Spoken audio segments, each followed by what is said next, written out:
Hello everyone, welcome to your professor. ఈ రోజు మనం AWS EC2 సర్వీస్ గురించి మనం నేర్చుకుందాం. ఓకేనా మరి? సో ఫస్ట్ మనం AWS కన్సోల్కి మనం లాగిన్ అవ్వాలి. లాగిన్ అయిన తర్వాత ఇక్కడ మనకి ఆల్ సర్వీసెస్ కనిపిస్తుంది. ఈ ఆల్ సర్వీసెస్ మీద క్లిక్ చేసిన తర్వాత కంప్యూట్లో EC2 క్లిక్ చేసిన తర్వాత ఇక్కడ EC2 డాష్బోర్డ్ అనేది మనకి ఓపెన్ అయిపోతుంది. సో ఫస్ట్ మనం EC2 అంటే ఏంటో చూద్దాం. సో EC2 అంటే ఏంటంటే elastic cloud computing. So C అనేది 2 టైమ్స్ ఉంది కాబట్టి దాన్ని EC2 అని అంటున్నారు. సో దీన్నే మనం సర్వర్ అని, వర్చువల్ మిషన్ అని, AWSలో అయితే ఇన్స్టెన్స్ అని మనం కాల్ చేస్తాం. సో CAAS అంటే ఏంటంటే ఈ సర్వీస్ని కంప్యూటర్ యాజ్ ఎ సర్వీస్ అని మనం కాల్ చేయొచ్చు. సో ఎలాగైతే మనం నార్మల్ కంప్యూటర్స్లో లైనెక్స్, విండోస్, మ్యాక్ మనకి ఏ ఆపరేటింగ్ సిస్టమ్ కావాలో అలా ఆపరేటింగ్ సిస్టమ్ అనేది మనం వర్చువల్ మిషన్లో మనం తీసుకోవచ్చు. సింపుల్గా చెప్పాలి అని అంటే మనము ఒక అప్లికేషన్ డెవలప్ చేయాలన్నా, లేదంటే ఒక గేమింగ్ డెవలప్ చేయాలన్నా, లేదంటే ఒక యాప్ని మనం డిజైన్ చేయాలన్నా సరే మనకు ఫస్ట్ ఏం కావాలి? హార్డ్వేర్ అండ్ సాఫ్ట్వేర్ కాంపోనెంట్స్ అనేవి మనకు కావాలి. సో ఫస్ట్ మనం ఒక ల్యాప్టాప్ని పర్చేస్ చేస్తాం మనకు కావాల్సిన కాన్ఫిగరేషన్లో. సేమ్ మనం అది ఎలా అయితే ఫిజికల్గా మనం మార్కెట్లో పర్చేస్ చేస్తామో ఇక్కడ AWS క్లౌడ్లో కూడా అలాగే ఒక ఇన్స్టెన్స్ అనేది మనం క్రియేట్ చేసుకుంటాం. సో దాన్నే మనం ఏమనొచ్చు, మన లాంగ్వేజ్లో ఒక సిస్టమ్ అని కానీ లేదంటే ఒక కంప్యూటర్ అని కానీ మనం కాల్ చేసుకోవచ్చు. సో ఇక్కడ ఎలాస్టిక్ క్లౌడ్ కంప్యూటింగ్లో సో కంప్యూట్ అంటే ఏంటంటే it describes concepts and objects related to software, memory, network, storage and other resources required for the computational success of any program computation. It is a term used to reference processing power. అంటే ఏంటి, మనకి ఏదైతే resources ఒక application అనేది మనం success చేసుకోవడానికి మనకి networking, storage, ఇంకా మెమొరీ, సాఫ్ట్వేర్కి సంబంధించినవి ఏదైనా సరే ఈ కంప్యూట్లో ఉంటాయి. అంటే ఈ కంప్యూట్లో మనకి ఆ సర్వీస్లో అనేది ఉంటుందని చెప్తుందన్నమాట. ఆ తర్వాత మనం ఎలాస్టిక్ గురించి చూద్దాం. So elastic computing is the ability to quickly expand or decrease computer processing, memory and storage resources to meet changing demands without worrying about capacity, planning and engineering for peak usage. So మనము resources అనేది memory కానీ, storage కానీ, లేదంటే processing అనేది మనం ఎక్కువగా use చేసినట్లయితే ఇది ఏం చేస్తుంది, క్విక్గా అవి ఎక్స్పాండ్ అయ్యేలాగా చూస్తుంది. ఒకవేళ మనకి అప్పుడు మనకు అవసరం లేదు అన్నప్పుడు మళ్ళీ ఏం చేస్తుంది, డిక్రిమెంట్ అనేది చేస్తుంది. సో ఇలా ఎలాస్టిక్ కంప్యూటింగ్ అనేది మనకి యూజ్ అవుతుంది అనమాట. సో ఇలాంటి services like EC2 elastic cloud computing అనేది యూజ్ చేసుకొని మన యొక్క అప్లికేషన్ అనేది మనం డెవలప్ చేసుకోవచ్చు. సో ఇంకొకటి ఏంటంటే మనం ఎందుకు EC2 అనేది చూస్ చేసుకోవాలి అంటే ఇలాంటి సర్వీసెస్ని మనం ఎందుకు చూస్ చేసుకోవాలి అంటే so you don't require any hardware components. అంటే ఏంటి, మనకి ఎలాంటి హార్డ్వేర్ కాంపోనెంట్స్ అనేది ఎక్స్టర్నల్గా అవసరం లేదు. తర్వాత ఈజీ స్కేలబుల్. సో మనకి అప్ అండ్ డౌన్ అనేది మనం ఈజీగా స్కేలబుల్ అనేది ఉంటుంది. Only pay for what you use. So మనం ఏదైతే యూజ్ చేస్తామో, ఎంతైతే యూజ్ చేస్తామో అంతే మనం పే చేయాల్సి ఉంటుంది. We have complete control. So ఆ సర్వీసెస్ మీద మనకి కంప్లీట్గా కంట్రోల్ ఉంటుంది. మనకి ఎలా కావాలంటే అలా మనం దాన్ని యూజ్ చేసుకోవచ్చు. Highly secure. సో అది సెక్యూర్ లెవెల్లో కూడా హైగా ఉంటుంది. So we can access your assets from anywhere in the world. So మన అప్లికేషన్ని కానీ లేదంటే దాంట్లో ఉన్న డేటాని కానీ ఆ సర్వర్లో ఆ ఇన్స్టెన్స్లో ఉన్న డేటాని కానీ మనము వరల్డ్లో ఎక్కడి నుంచి అయినా సరే మనం అనేది యాక్సెస్ అనేది చేసుకోవచ్చు. సో ఇలాంటి యూజెస్ ఉంటాయి కాబట్టి మనం EC2 ఇన్స్టెన్స్ అనేది మనం చూస్ చేసుకోవచ్చు. సో నెక్స్ట్ వచ్చి ఇన్స్టెన్స్ ప్రైస్ గురించి తెలుసుకుందాం. సో ఇన్స్టెన్స్ ప్రైస్ అనేది difference between availability Jones. So ఇక్కడ ఎలా డిసైడ్ అవుతుంటే రీజియన్లో ఉన్న అవైలబిలిటీ జోన్స్ని బట్టి అక్కడ ఇన్స్టెన్స్ కానీ వాటి సర్వీసెస్ అనేది కాస్ట్ అనేది వాళ్ళు డిసైడ్ చేస్తారనమాట. సో ఇక్కడ మనం 4 టైప్స్ చూసుకోవచ్చు. ఫస్ట్ వచ్చి on demand, spot, reserved and next dedicated. So on demand అంటే ఏంటంటే మనకి ఏదైతే రీసోర్స్ కావాలో, మనకి ఏదైతే సర్వీస్ కావాలో ఆ సర్వీస్ని మనం యూజ్ చేసుకొని హవర్లీ బేస్డ్ మనము పే చేయొచ్చు. సో దాన్ని ఆన్ డిమాండ్ అని అంటారు అనమాట. సో స్పాట్ అంటే ఏంటంటే users bid for the price of spare EC2 instances. అంటే సింపుల్గా చెప్పాలంటే ఏం చేశారని అంటే అన్యూజ్డ్ సర్వీసెస్ కానీ లైక్ అన్యూజ్డ్ ఇన్స్టెన్సెస్ కానీ ఉన్నప్పుడు ఏం చేస్తారంటే వాటికి కొంత డిస్కౌంట్ అనేది యాడ్ చేసి వాళ్ళు AWS క్లౌడ్ వాళ్ళు ఏం చేస్తారంటే బిడ్ అనేది వేస్తారు. సో ఆ బిడ్ ద్వారా మనము ఆ ఇన్స్టెన్స్ అనేది మనం పర్చేస్ చేయొచ్చు. దీన్నే స్పాట్ ఇన్స్టెన్స్ అంటారు. సో నెక్స్ట్ వచ్చి reserved instances. So reserved instance అంటే ఏంటంటే AWS instances for a span of 1 or 3 years and get a significant discount as compared to on-demand prices. Reserved instances are assigned to specific availability zones. అంటే సింపుల్గా చెప్పాలంటే ఒకవేళ మనది ఒక స్టేబుల్గా ఉన్న అప్లికేషన్ అయితే మనకు ముందే తెలుస్తుంది ఈ రీసోర్సెస్ అనేది మనకి యూజ్ అవుతాయి. సో ఈ రీసోర్సెస్ని మనం ముందే తీసుకుంటాం. అంటే ఎందుకు అడ్వాన్స్గా తీసుకుంటామని అంటే దాని యొక్క ప్రైస్ అనేది ఆన్ డిమాండ్ సర్వీసెస్ కంటే చాలా తక్కువగా ఉంటుంది కాబట్టి మనము 1 to 3 years 1 or 2-3 years వరకు మనం ఆ రిజర్వ్ చేసుకొని ఆ సర్వీసెస్ అనేది మనం యూజ్ చేసుకోవచ్చు. సో దీన్ని మనం ఏమనొచ్చు అంటే రిజర్వ్డ్ ఇన్స్టెన్స్ అనొచ్చు. తర్వాత డెడికేటెడ్ ఇన్స్టెన్సెస్. సో ఈ డెడికేటెడ్ ఇన్స్టెన్స్ అంటే ఏంటంటే no sharing with other customers that runs in a VPC on hardware that's dedicated to a single customer. అంటే సింపుల్గా చెప్పాలంటే మనం ప్రీవియస్ పబ్లిక్ క్లౌడ్ గురించి మనం మాట్లాడుకున్నాం. సో పబ్లిక్ క్లౌడ్లో ఏంటంటే నార్మల్గా దానికి కొంత డేటాబేస్ అనేది అలాట్ చేస్తారు. సో దాంట్లో company 1, company 2, company 3 are user 1, user 2, user 3 అందరూ దాంట్లో హోస్ట్ చేసుకోవచ్చు, లేదంటే ఆ డేటాబేస్ అనేది యూజ్ చేయొచ్చు. అంటే దాన్ని మనం ఏమంటారు షేరింగ్ అంటారు. సో బట్ ఇక్కడ ఏంటంటే డెడికేటెడ్ అంటే ఏంటంటే ఏదైతే క్లౌడ్లో ఉన్న సర్వీసెస్ కానీ ఏదైతే క్లౌడ్లో ఉన్న డేటాబేస్ అనేది మనము ఒక సింగిల్ కస్టమరే దాన్ని యూజ్ చేస్తాడనమాట. సో దాన్ని మనం ఏమనొచ్చు అంటే డెడికేటెడ్ ఇన్స్టెన్సెస్ అని మనం అనొచ్చు. సో నెక్స్ట్ మనం ఇన్స్టెన్స్ టైప్స్ గురించి చూద్దాం. సో జనరల్గా ఇన్స్టెన్స్ టైప్ అంటే ఏంటంటే నార్మల్గా మనం ఒక ల్యాప్టాప్ పర్చేస్ చేయాలి అని అనుకుంటాం. సో అది ఎలా మనం డిఫైన్ చేస్తామంటే పర్పస్ని బట్టి మనం ల్యాప్టాప్ అనేది పర్చేస్ చేస్తాం. సపోజ్ ఒక అప్లికేషన్ డెవలపర్కి ఒకలాంటి కాన్ఫిగరేషన్ కావాలి, గేమింగ్ డెవలపర్కి ఒకలాంటి కాన్ఫిగరేషన్ కావాలి, లేదంటే UI/UX డిజైనర్కి ఒకలాంటి కాన్ఫిగరేషన్ అనేది కావాలి, లేదంటే ఒక మ్యూజికల్ ఇన్స్ట్రుమెంట్ ప్లే చేయడానికి కావాల్సినటువంటి కాన్ఫిగరేషన్స్ అనేవి మనం ల్యాప్టాప్లో చూస్తాం. సో దానికి ఎంత CPU కావాలి, ఎంత మెమొరీ కావాలి, హార్డ్వేర్ కాంపోనెంట్స్ ఏ ఉండాలి, OS ఏది ఉండాలి, ఎలా అనేది మనం దాన్ని బట్టి మనం చూస్ చేస్తాం. సేమ్ మనం ఇన్స్టెన్స్లో కూడా అలాగే మనం general purpose, computer optimised, memory optimised, storage optimised, CPU accelerated and HPC optimised. So మనకి ఏదైతే కావాలో, మనకి ఏదైతే పర్టికులర్గా లైక్ కంప్యూటర్ అయితే కంప్యూటర్, లేదంటే మెమరీ, స్టోరేజ్ ఇలా ఏదైతే కావాలో అలా మనం ఆ యొక్క సర్వీసెస్ అనేది లైక్ ఇన్స్టెన్స్ అనేది మనం సెలెక్ట్ చేసుకోవచ్చు. ఫస్ట్ వచ్చి జనరల్ పర్పస్. సో ఇది బ్యాలెన్స్డ్గా ఉంటుంది. నార్మల్గా ఏంటంటే చిన్న చిన్న అప్లికేషన్స్ కానీ లేదంటే స్మాల్ డేటాబేసెస్ అనేది మనము యూజ్ చేయాలి అని అనుకున్నప్పుడు సో ఇలాంటి జనరల్ పర్పస్ అనేది మనం సెలెక్ట్ చేస్తాం. సో దీన్ని ఎక్కడ యూజ్ చేస్తారంటే like web servers, development and testing environments, content delivery ఇలాంటి వాటిల్లో ఈ జనరల్ పర్పస్ అనేది యూజ్ చేస్తాం. సో వీటిని మనము ఎలా డిఫైన్ చేయొచ్చు అంటే ఇది ఇన్స్టెన్స్ CPU లైక్ CPU కానీ మెమరీ అలాంటివి మనం ఎలా చేస్తామంటే T2, M4, M3 ఇలా డిఫైన్ అనేది చేస్తాం. సో ఇవి నెక్స్ట్ మనము ఇన్స్టెన్స్ క్రియేట్ చేసేటప్పుడు మనకు ఆ డీటెయిల్స్ అనేది తెలుస్తుంది. ఆ తర్వాత compute optimised. Suppose compute optimise instance అంటే కొంచెం వర్క్ లోడ్ ఎక్కువగా ఉండి సేమ్ జనరల్ పర్పసే బట్ కొంచెం వర్క్ లోడ్ ఎక్కువగా ఉండి సో అప్లికేషన్ అనేది మనము గేమింగ్ సర్వర్స్లో కానీ లేదంటే లైక్ మెషిన్ లెర్నింగ్ ఇలాంటి అప్లికేషన్స్లో మనం కంప్యూట్ ఆప్టిమైజ్డ్ అనేది మనం యూజ్ చేస్తాం. నెక్స్ట్ వచ్చి memory optimised. So memory optimised అంటే ఏంటంటే లైక్ డేటాబేస్ టు బి అంటే డేటాబేస్ సెట్స్ అనేది ఎక్కువగా ప్రాసెస్ అనేది చేస్తాయి.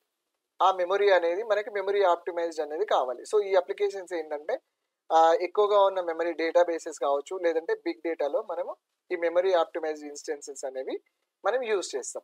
నెక్స్ట్ వచ్చి స్టోరేజ్. సో ఇవేంటి స్టోరేజ్ పర్పస్లో మనం ఎక్కువగా యూజ్ చేస్తాం అనమాట.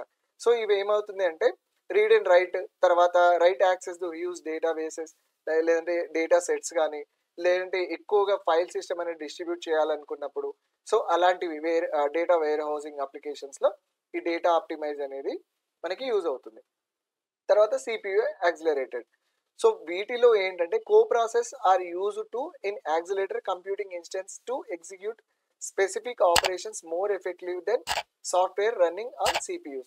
సో CPU అనేది మనకి ఎక్కువగా CPU కోర్స్ అనేది మనకి ఎక్కువగా యూజ్ చేసేటువంటి అప్లికేషన్స్లో మనకి ఈ టైప్ ఆఫ్ ఇన్స్టెన్సెస్ అనేది మనకి యూజ్ అవుతాయి అన్నమాట. సో ఇవి తర్వాత ఏంటంటే హెచ్పిసి అంటే ఏంటంటే హై పర్ఫార్మెన్స్ కంప్యూటింగ్. ఒకవేళ మనకి హై పర్ఫార్మెన్స్ అనేది కావాలి అని అనుకున్నప్పుడు, తర్వాత వర్క్ లోడ్స్ కానీ ఏడబ్ల్యూఎస్లో లేదంటే అప్లికేషన్ అనేది హై పర్ఫార్మెన్స్ ప్రాసెస్ అలాంటి ఏదైనా యూజ్ చేస్తుంది అని అనుకున్నప్పుడు మనము హై హెచ్పిసి ఆప్టిమైజ్డ్ ఇన్స్టెన్సెస్ అనేది మనం యూజ్ చేస్తాం. సో వీటిని మనం ఏంటంటే అంటే టైప్ ఆఫ్ ఇన్స్టెన్స్ టైప్ని బట్టి మనకి ఏదైతే అవసరం ఉంటుందో ఆ EC2 ఇన్స్టెన్స్ అనేది మనం పర్చేస్ చేయాల్సి ఉంటుంది అనమాట. సో వీటిని ఎలా డిఫైన్ చేస్తారు? Compute optimised C4, C5, C6, 7A. తర్వాత హెచ్పిసి అయితే హెచ్పిసి 7G, HPC 7A అని ఇలా డిఫైన్ చేస్తారు. ఆ తర్వాత ఇన్స్టెన్స్ ఫ్యామిలీ అనేది ఒకటి ఉంటుంది. అంటే సపోజ్ C4.large అంటే సింపుల్గా చెప్పాలి అని అంటే కాన్ఫిగరేషన్.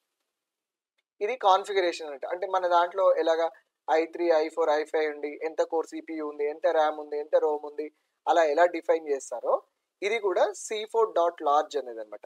ఇక్కడ ఫస్ట్ సి అనేది ఏంటంటే ఇన్స్టెన్స్ ఫ్యామిలీ అంటే సి టైపా లేదంటే హెచ్పిసి ఇలా అనమాట. సో ఇక్కడ ఏంటంటే ఇన్స్టెన్స్ జనరేషన్ అంటే i5, i3, i4 అలా. తర్వాత డాట్ లార్జ్ అనేది ఏంటంటే ఇన్స్టెన్స్ సైజ్, దాని యొక్క సైజ్ అనేది ఎలా ఉంది అనేది డిఫైన్ చేస్తారు. సో ఇది సింపుల్గా చెప్పాలంటే EC2 ఇన్స్టెన్స్ గురించి సింపుల్ బ్రీఫ్గా డిస్కషన్ అనమాట. నెక్స్ట్ వచ్చి మనం EC2 ఇన్స్టెన్స్ని ఎలా క్రియేట్ చేయాలో చూద్దాం. ఓకే, సో ఇక్కడ ఆల్ సర్వీసెస్కి వెళ్ళిన తర్వాత కంప్యూట్ EC2. సో ఇక్కడ ఇన్స్టెన్సెస్ ఉంది కదా, దాని మీద ప్రెస్ చేసిన తర్వాత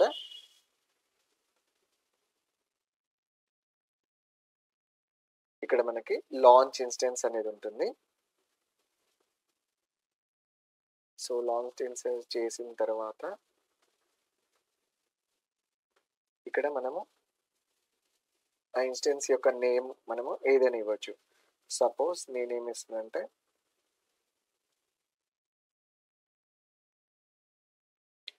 యువర్ ప్రొఫెసర్ ఇన్ఫ్రా అనేది ఇస్తున్నాను అనమాట.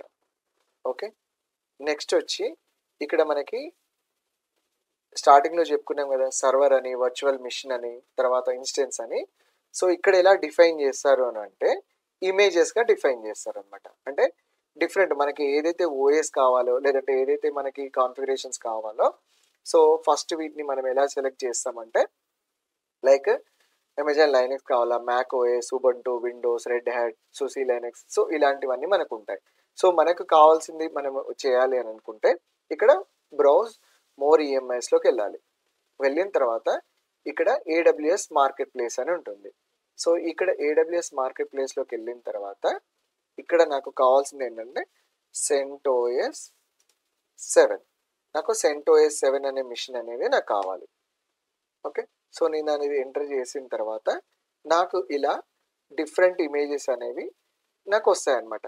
ఇంకొకటి ఏంటంటే మనకు లెఫ్ట్ సైడ్లో ఇక్కడ కనిపిస్తున్నట్టుగా పబ్లిషర్, ఆ తర్వాత ప్రైజింగ్ మోడల్, ఆ తర్వాత ఆపరేటింగ్ సిస్టమ్స్, ఫ్రీ ట్రయల్ ఇలా కనిపిస్తున్నాయి కదా. సో మనకి ఇక్కడ కూడా మనం సెలెక్ట్ చేసుకోవచ్చు. లైక్ ఆపరేటింగ్ సిస్టమ్స్ అంటే ఎన్ని రకాలుగా ఉంటాయి ఇక్కడ చూద్దాం. చూడండి, CentOS, other, red hat enterprise, Ubuntu, DBN ఇలా, ఫెబోరా, మింట్, సో ఇలాంటివన్నీ ఉంటాయి. ఆ తర్వాత నెక్స్ట్ వచ్చి విండోస్కి సంబంధించినటువంటి ఓఎస్లన్నీ మళ్ళీ ఇక్కడ మనం ఏది కావాలంటే అది మనం తీసుకోవచ్చు. ఓకే, సో ఫ్రీ ట్రయల్ కావాలంటే ఓన్లీ ఫ్రీ ట్రయల్ మాత్రమే ఇక్కడ చూపిస్తుంది. సో ఫస్ట్ నేను డైరెక్ట్గా ఇక్కడ కూడా మనం సెలెక్ట్ చేసుకోవచ్చు. సో ఇక్కడ నేను ఏం చేస్తున్నానంటే ఇక్కడ CentOS తీసుకుంటున్నాను. ఇక్కడ CentOS x84_64 okay okay, so next ఏంటంటే మనం ఆ ఇమేజ్ అనేది మనము సెలెక్ట్ చేసిన తర్వాత దాని యొక్క ఓవర్ వ్యూ అనేది ఉంటుంది. అవర్కి ఎంత పడుతుంది, ఆ తర్వాత వర్షన్ ఏంటి, ఓకే అది ఆ వర్షన్ ఆ మెషిన్ ఇమేజ్ నేమ్ ఏంటి, CentOS, తర్వాత కేటగిరీస్ వచ్చి ఆపరేటింగ్ సిస్టమ్స్, ఈ ప్రోడక్ట్ డీటెయిల్స్ అనేది ఇక్కడ ఉంటుంది. ఆ తర్వాత ప్రైజింగ్ డీటెయిల్స్ ఉంటుంది, లైక్ తర్వాత యూసేజ్ ఎంత యూజ్ చేసాము ఏంటి, ఆ తర్వాత సపోర్ట్. సో మనకి ఎలాంటి డీటెయిల్స్ అనేది కావాలి అని అనుకుంటే ఇక్కడ ఈ సపోర్ట్లో అనేది మనం తీస్తే AWS క్లౌడ్ వాళ్ళు మనకు ఆ డీటెయిల్స్ అనేది మనకి ఇస్తారు అనమాట. సో ఇక్కడ నేను కంటిన్యూ అనేది ప్రెస్ చేస్తున్నాను, అంటే CentOS 7 అనేది నేను సెలెక్ట్ చేసుకున్నాను అనమాట. ఓకే, సో ఆ తర్వాత చూడండి ఇక్కడ మనకి ఇక్కడ ఒకటి ఏం చూపిస్తుంది, ఆ తర్వాత మనం క్లిక్ చేసుకున్న తర్వాత verified, okay, provider. So provider అనే వాళ్ళు వెరిఫై చేశారు, మనకి ఇచ్చేశారు. ఆ తర్వాత ఇందాక మనం చూసాం కదా ఇన్స్టెన్స్ టైప్ అని, అంటే మనకి ఏదైతే అప్లికేషన్కి ఈక్వల్గా కాన్ఫిగరేషన్స్ కావాలో అది సిపియు ఆప్టిమైజ్డా లేదంటే మెమరీ ఆప్టిమైజ్డా ఏంటా అనేది. సో జనరల్గా మనకి ఏంటంటే T2 మైక్రో అనేది నార్మల్గా మనం తీసుకుంటాం. సో ఇది ఎలా ఉంటుంది, 1 CP కోర్ ఉంటుంది, 1 GB మెమరీ, ఆ తర్వాత సో ఇలాంటి డీటెయిల్స్ అనేది మనకు ఉంటాయన్నమాట. సో ఇలా మనం సెలెక్ట్ చేసుకున్న తర్వాత నెక్స్ట్ వచ్చి దీనికి కీ పేర్ అనేది ఒకటి ఉంటుంది. ఈ కీ పేర్ అనేది ఎందుకు అని అంటే సెక్యూరిటీ పర్పస్. అంటే మనము వితౌట్ ఈ కీ పేర్ అనేది మనము ఈ ఇన్స్టెన్స్కి మనం కనెక్ట్ అవ్వము. ఇక్కడ ఏంటి, కీ పేర్ నేమ్ అనేది మనము ఎగ్జిస్టర్ది యూజ్ చేయొచ్చు, లేదు అని అంటే క్రియేట్ ఏ న్యూ పేర్ అనేది కూడా మనం క్రియేట్ చేయొచ్చు. సో ఇక్కడ నేను ఒక కీ పేర్ అనేది క్రియేట్ చేసిన తర్వాత ఈ కీ పేర్ నేమ్ అనేది ఇవ్వాలి. సో నేను ఏమి ఇస్తున్నానంటే infra infra infra key pair అని నేను ఇస్తున్నాను. ఇక్కడ మళ్ళీ key pair types 2 types. So RSA, తర్వాత ఇది encrypt private and public key pair. So మనము SSH నుంచి కనెక్షన్ ఇస్తున్నాం కాబట్టి, అంటే చేయబోతున్నాం కాబట్టి ఆర్ఎస్ఏ అనేది మనం సెలెక్ట్ చేసుకుందాం. నెక్స్ట్ ఏంటంటే మళ్ళీ ఇక్కడ ప్రైవేట్ కీ ఫైల్ ఫార్మాట్ అనేది 2 టైప్స్ ఉంటుంది, .pem కానీ .pkk PPK కానీ. సో ఇక్కడ .pem అనేది ఏంటంటే మనం SSH త్రూ కనెక్ట్ అవ్వాలి అనుకుంటే .pem డైరెక్ట్గా ఇవ్వచ్చు, లేదు పుట్టి నుంచి మనం కనెక్ట్ అవ్వాలి అని అనుకున్నప్పుడు PPK ఫైల్ అనేది మనం ఇవ్వాల్సి ఉంటుంది. ఓకే, సో నేను ఇప్పుడు SSH నుంచి కనెక్ట్ అవుతాను కాబట్టి .pem ఫైల్ అనేది మనం క్రియేట్ చేస్తున్నాం. So create key pair. So ఈ కీ పేర్ అనేది మన డౌన్లోడ్స్లో మనకి డౌన్లోడ్ అయిపోయింది. సో దీన్ని ఇలా సేవ్ చేసుకుందాం. నెక్స్ట్ స్టెప్ తర్వాత network settings. So network settings అంటే ఏంటంటే నార్మల్గా నెట్వర్క్ మనం ఎలా కనెక్ట్ అవుతున్నాం. సో ఇక్కడ VPC అనే ఒక కాన్సెప్ట్ ఉంటుంది. సో దాన్ని మనము తర్వాత చూద్దాం, ఎందుకంటే అందులో సబ్నెట్స్, తర్వాత IP ఎలా ఎనేబుల్ అవుతుంది ఏంటి, పబ్లిక్ అండ్ ప్రైవేట్ అలా డిఫరెంట్ ఉంటాయి అన్నమాట. ఆ తర్వాత ఏంటంటే సెక్యూరిటీ గ్రూప్స్. ఈ సెక్యూరిటీ గ్రూప్స్ అనేది ఏంటంటే కనెక్టివిటీ కోసం, అంటే నెట్వర్క్ కనెక్టివిటీ కోసం అనమాట. సో మనం ఏం చేస్తున్నాము, ఏలో SSH ట్రాఫిక్, అంటే SSH నుంచి మీరు కనెక్ట్ అవుతున్నారు అంటే టైప్ ఆఫ్ మనము SSH నుంచి కనెక్ట్ అవుతున్నాం కాబట్టి ఇక్కడ SSH అనేది సెలెక్ట్ చేసుకుంటాం. ఆ తర్వాత HTTPS అంటే ఏంటి, HTTP అనేది మనం తర్వాత చూద్దాం. తర్వాత ఇక్కడ ఒక CADR బ్లాక్ అనేది ఉంటుంది. ఇక్కడ మనం ఏంటంటే మన యొక్క IP అడ్రస్ అనేది, అంటే SSH అనేది మన IP అడ్రస్కి మనం కనెక్ట్ అవుతాం కాబట్టి ఇక్కడ మన IP అడ్రస్ అనేది మనం ఇవ్వాల్సి ఉంటుంది. ఆ తర్వాత కాన్ఫిగరేషన్ స్టోరేజ్ పర్పస్. సో ఇక్కడ 10 GB ఉంది, తర్వాత రూట్ వాల్యూ GP2. ఓకే, ఒకవేళ మీకు అడిషనల్గా స్టోరేజ్ యాడ్ చేసుకోవాలంటే అలా మనం యాడ్ అనేది చేసుకోవచ్చు. ఓకే, ఆ తర్వాత నేను ఏం చేస్తున్నాను, లాంచ్ ఇన్స్టెన్స్ అనేది చేసేస్తున్నాను అనమాట.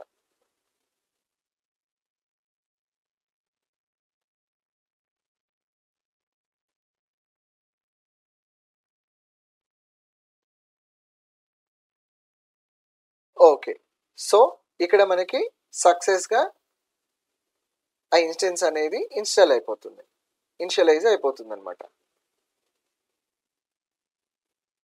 ఓకే, నెక్స్ట్ ఇక్కడ వ్యూ ఆల్ ఇన్స్టెన్స్ మీద క్లిక్ చేయండి. చూసారు కదా, ఇక్కడ మన ఇన్స్టెన్స్ అనేది స్టార్ట్ అయిపోయింది, ఇనిషియలైజ్ పొజిషన్లో ఉంది. అంటే ఇక్కడ చూడండి, ఇక్కడ నేమ్ వచ్చి మన ఇన్స్టెన్స్ నేము, ఇన్స్టెన్స్ ID వచ్చి మన యొక్క ఇన్స్టెన్స్ యొక్క ID, తర్వాత ఇక్కడ స్టేట్ కనిపిస్తుంది కదా, ఇది పెండింగ్ ఉంది, తర్వాత చేంజ్ అవుతుంది రన్నింగ్ అని. ఆ తర్వాత మనము ఇన్స్టెంట్ టైప్ ఏం తీసుకున్నాం, T2 మైక్రో. ఓకే, తర్వాత ఇక్కడ అలారం స్టేటస్, ఒకవేళ మనకి ఇన్స్టెన్స్ యొక్క అలారమ్స్ లైక్ CPU కానీ లేదంటే మెమరీ యూటిలైజేషన్ కానీ అలాంటివి ఎక్కువ ఉన్నప్పుడు అలారం రావాలి అనుకున్నప్పుడు సో అలాంటివి మనం చేస్తాం అనమాట. Availability Jones. So availability zone అంటే సింపుల్గా చెప్పాలంటే ఇది మనం ఎక్కడ క్రియేట్ చేసుకున్నాము, మనం ముందే చెప్పాం కదా డిఫరెంట్ అవైలబిలిటీ జోన్స్లో మన యొక్క సర్వీస్ అనేది స్టార్ట్ చేసుకోవచ్చు అని.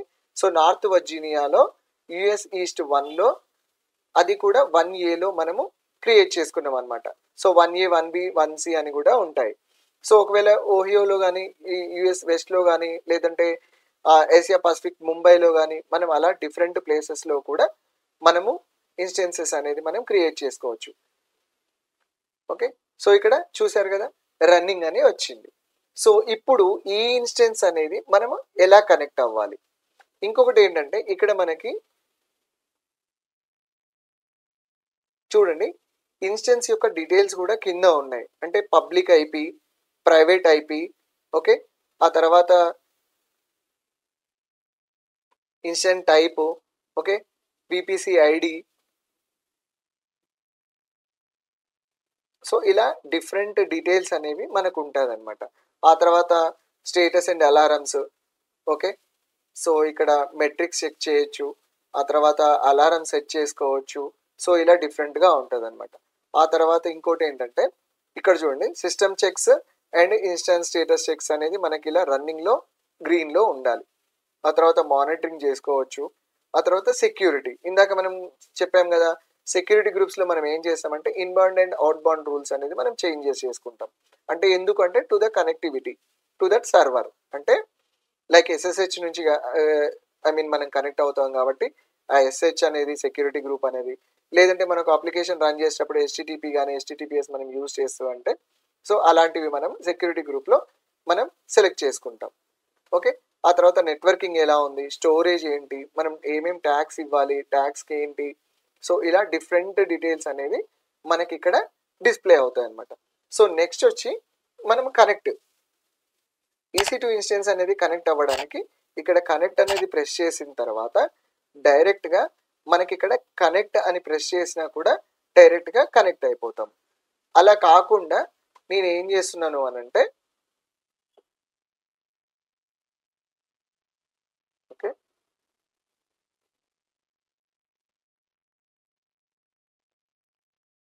సో ఇక్కడ నేను ఏం చేస్తున్నాను అని అంటే త్రూ మొబైల్ ఎక్స్టెమ్ కానీ పుట్టి నుంచి మనం కనెక్ట్ అవ్వచ్చు.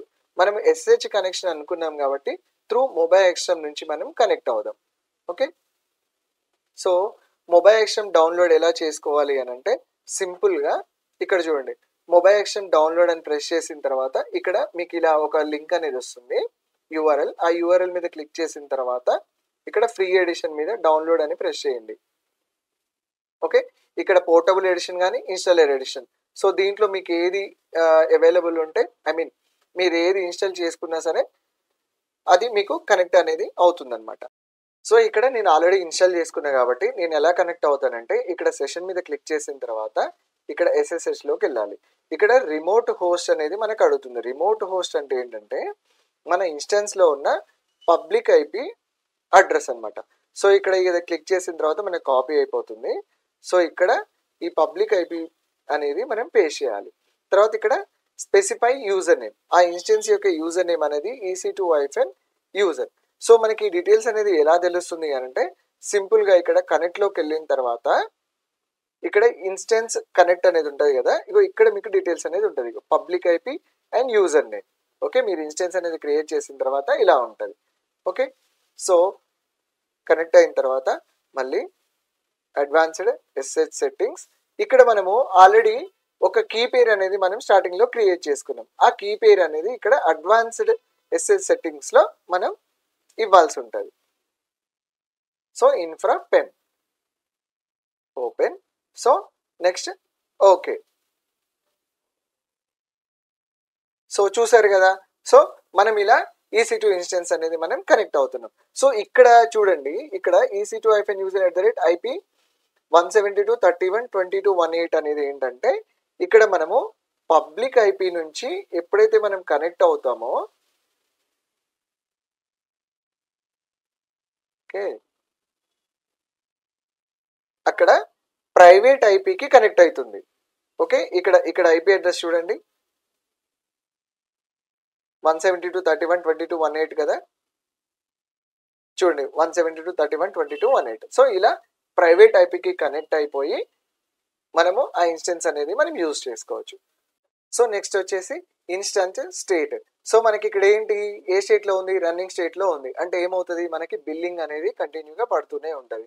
సో మనం ఇప్పుడు ఏం చేస్తామంటే ఇక్కడ ఇన్స్టెన్స్ స్టేట్లోకి వెళ్ళి stop, reboot, terminate, start, so మనకి ఏది కావాలంటే అది మనం ఇక్కడ యూజ్ చేసుకోవచ్చు. సో ఫస్ట్ ఏంటంటే స్టాప్కి టర్మినేట్కి డిఫరెన్షియేషన్ చూద్దాం. సో స్టాప్ అంటే ఏంటంటే ఇప్పుడు మీరు క్రియేట్ చేసిన ఆ సర్వీస్ అనేది ఐ మీన్ సర్వర్ అనేది స్టాప్ స్టేట్లోకి వెళ్ళిపోతుంది, అంటే మళ్ళీ రీయూసేజ్కి యూజ్ అవుతుంది.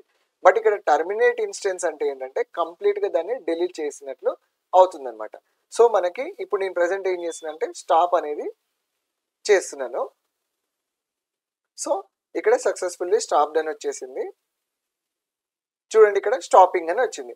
సో ఎందుకు అని అంటే మనం ఏ సర్వర్ అయినా సరే మనం అప్ అండ్ రన్నింగ్లో పెట్టిన తర్వాత మనకు యూజ్ లేకుండా ఉంటే దాన్ని ఖచ్చితంగా స్టాప్ ఆర్ టర్మినేట్ అనేది మనం చేసుకోవాలి.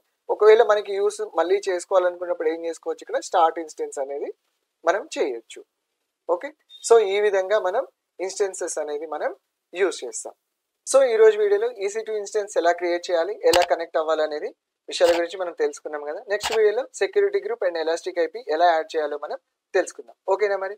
అలాగే యువర్ ప్రొఫెసర్ని ఫాలో అవ్వడం మాత్రం మర్చిపోకండి. యూట్యూబ్ని సబ్స్క్రైబ్ చేసుకోండి.